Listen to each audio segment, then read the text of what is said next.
Good evening, I'm Brendan Miller. Thanks for joining us. Two people were arrested and charged with drug trafficking in Dryden following an investigation led by the OPP. A search warrant was executed Wednesday afternoon on a residence on Mary Avenue, resulting in the seizure of cocaine, hydromorphone, and oxycodone. $51,000 cash and further evidence of drug trafficking were also located on scene. A 35-year-old from Dryden and a 17-year-old from Toronto have been charged with numerous offenses, including possession for the purpose of trafficking. The two accused made their first court appearance this week. Kenora City Council has directed its administration to take another look at the city's 2025 budget. The current budget draft sees a 9.33% increase to the tax levy. Justin Hardy has the story. Anything that can be done would be appreciated to help bring this down. Kenora Council heard the draft budget at a special meeting on Monday. The nearly 10% increase to the tax levy had many on council concerned, according to Mayor Andrew Poirier. He says the city will need to take a hard look at ways to lower that number. We pay taxes also, and I've always thought that we should do as fulsome a job as possible to make sure that we're looking at all aspects of the budget and bringing in the least increase of taxes that we can. Throughout the meeting, council explored potential ways of reducing the tax increase. One suggestion was to increase the dividend paid back to the city through the Prosperity Fund, which Poirier assures will not affect the cost of maintaining that fund. We're not talking about taking money, principal amount money out of the fund. It's just we feel because of inflation and everything that dividend should increase. So it's a revenue side. It has nothing to do with tax increases or anything. Poirier says he feels like the meeting was a great start at getting the tax increase down to a much more manageable level for the city's taxpayers. Today we were able to add revenue without raising taxes to the overall city budget, which reduced our tax rate. So right now we're in like 7.85 or 7.9, so we've come down from 9.33. Administration is expected to bring the next draft of the budget to council before the end of February. Justin Hardy, TBT News. The Winter Carnival continued today at the Current River Community Center with indoor and outdoor activities for the whole family. The community center hosted face painting, kids' craft tables, games, a penny auction, and bake tables. The outdoor activities featured snowshoeing, a fish pond, petting zoo, horse carriage rides, and skating.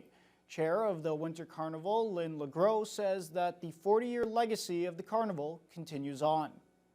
Well, we've been doing this carnival for several years, and we were just trying to think about it. I know we're somewhere around 40 years it's been going on. In this building alone, it's been like just over 25 years. It was so, it's wonderful. We have a lot of people here. Every year we have more people coming to it, and we also have other people that want to actually come in. If you go inside, you can actually see that there's vendors there and everything as well.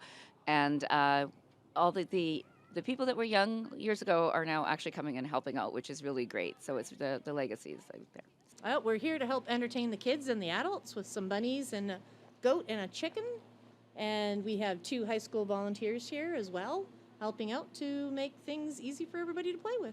This is our 3rd year with the carnival, and this is our 7th event here at Current River Rec itself. Well, this is Spartan.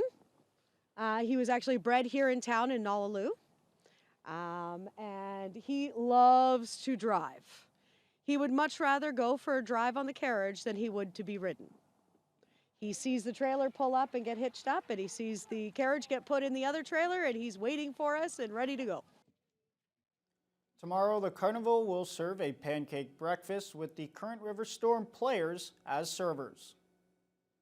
The popular Wolfie's Pond Cup brought out dozens to Vickers Heights Community Center this afternoon to play boot hockey for a good cause. This marks the 12th year of the event, with both familiar faces and newcomers taking part.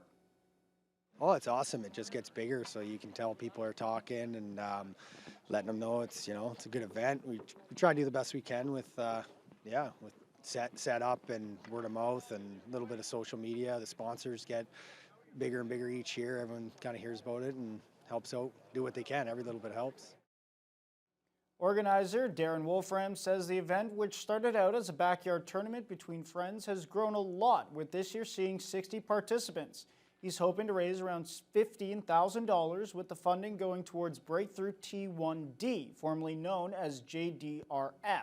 Wolfram says this year, to date, the event helped raise around $41,000 for the organization.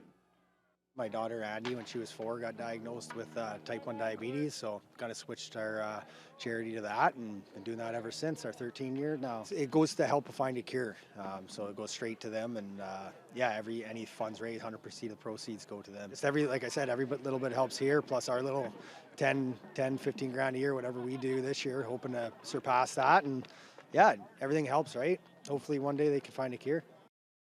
Like previous years, winners of the tournament will get their names engraved on the prestigious Wolfie's Pond Cup. Ontario's provincial elections are underway. Premier Doug Ford is attempting to use his platform to help calm the relationship with U.S. President Donald Trump. Ontarians might disagree with the call for this election, so Ford's opponents are focusing on their strengths and his shortcomings. CTV's Colton Prail has more.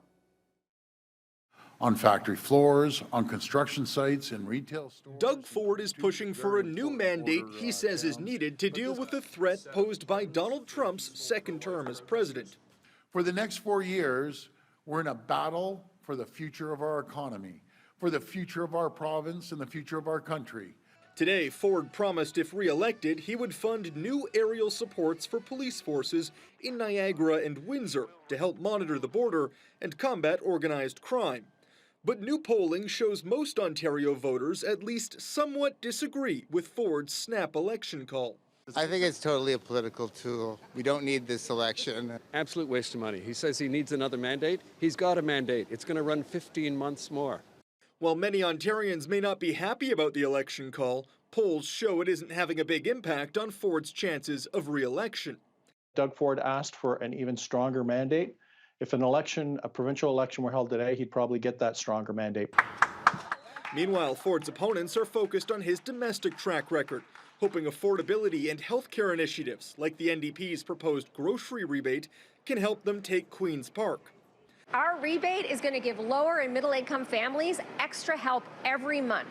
Data from Statistics Canada shows Ontarians have the lowest self-reported life satisfaction of any province. Financial difficulties, low confidence in the education system, and an overall fair or poor mental health are some of the key drivers. But strategists say how important that will be at the polls depends almost entirely on Washington. They're going to need luck that Donald Trump stays out of Canada's grill as his profile diminishes, and it has over the past week. People's fears about health care and about affordability rise to the surface. Ford will look to keep the focus on Donald Trump as he and the other premiers travel to Washington next week, advocating about the importance of the Canada-U.S. trade relationship. Colton Prail, CTV News, Ottawa.